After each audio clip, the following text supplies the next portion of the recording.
Algumas religiões, como o judaísmo, o islamismo e até algumas vertentes do cristianismo, condenam o consumo de carne de porco a seus fiéis. Mas como surgiu esse tabu? Bem, como tantos outros, surgiu de tentativas estatais de cobrar mais impostos.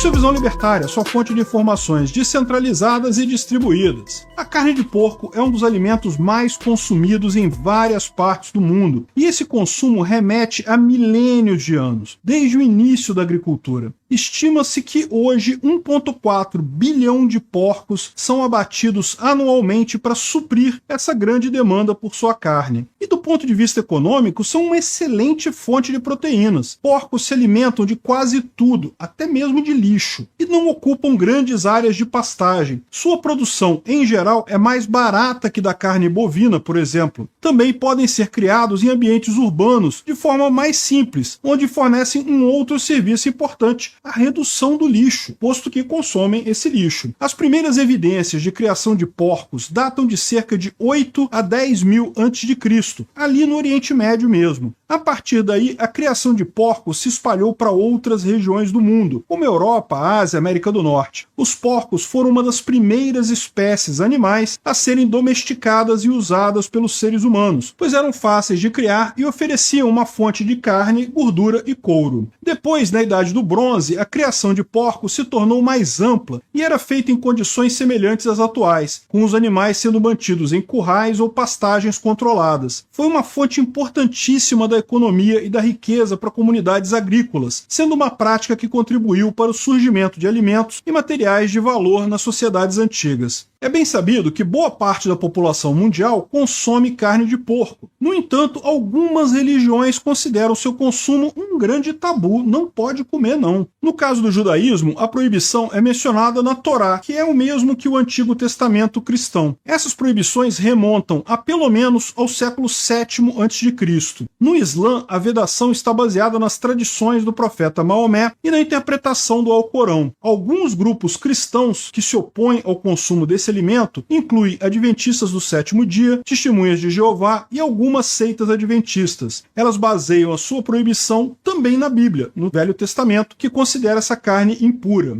Mas o fato histórico comprovado é que mesmo antes do surgimento das religiões modernas, já havia entre os povos que habitavam a região do Oriente Médio uma grande divisão quanto aos costumes. Em 2000 a.C., antes, portanto, do surgimento do judaísmo e do cristianismo e do islamismo também, já haviam na Palestina povos que comiam carne de porco e outros que não comiam carne de porco. Isso é factualmente provado pela existência ou não de ossos de porcos em determinados vilarejos ali no Oriente Médio que estão ausentes no vilarejo vizinho. No final, o judaísmo acabou assimilando em sua fé o que provavelmente já era costume entre os povos que originaram aquela religião. E a força desse mandado se dá exatamente pela rivalidade com os povos vizinhos que consumiam porco regularmente. Mas por que haviam algumas tribos e povos que não comiam carne de porco? Por que uma carne tão conveniente, tão barata, tão fácil de produzir seria proibida? Por que civilizações que estavam em processo de urbanização, unindo-se numa cidade ou em populações cada vez maiores, se abstiveram de usar uma das mais importantes formas de proteína? E ainda que tem a vantagem de reduzir o lixo, que é um problema em toda a cidade humana desde aquela época. O porco é uma fábrica de transformar lixo em proteína. É talvez o melhor animal para acompanhar o ser humano em direção à civilização. E por que abrir mão dessa verdadeira maravilha da natureza?